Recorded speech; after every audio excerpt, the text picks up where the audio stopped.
הספרים נפתחים לפני הקדוש ברוך הוא, צדיקים גמורים, רשעים גמורים ובינוניים.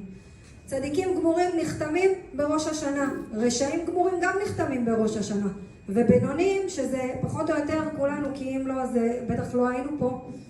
הקדוש ברוך הוא אומר, אני לא יודע עדיין איך לשפוט אותם, אני נותן להם עוד 10 ימים של 10 ימי תשובה, עוד קצת זמן, חוץ מחודש אלול, עוד קצת זמן, להוסיף עוד קצת זכויות, עוד קצת מצוות, עוד קצת לעשות ברכות, עוד קצת לכבד את ההורים, עוד שבת, עוד קצת.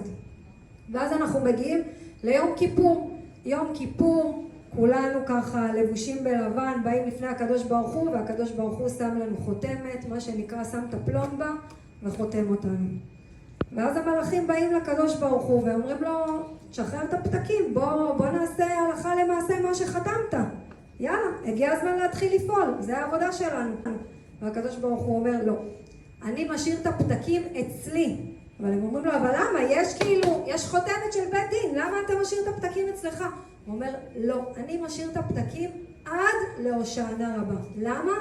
אולי עוד איזה בת שלי תיקח על עצמה עוד איזה סנטימטר בחולצה, בחצאית, בגרביים, עוד איזה פרק תהילים, עוד איזה שבת. אולי עוד איזה בן שלי יחליט דווקא היום להניח תפילין. אני רוצה לחכות עד הושענא רבה. אני לא משחרר את הפתקים. הקדוש ברוך הוא שומר את הפתקים בקנאות.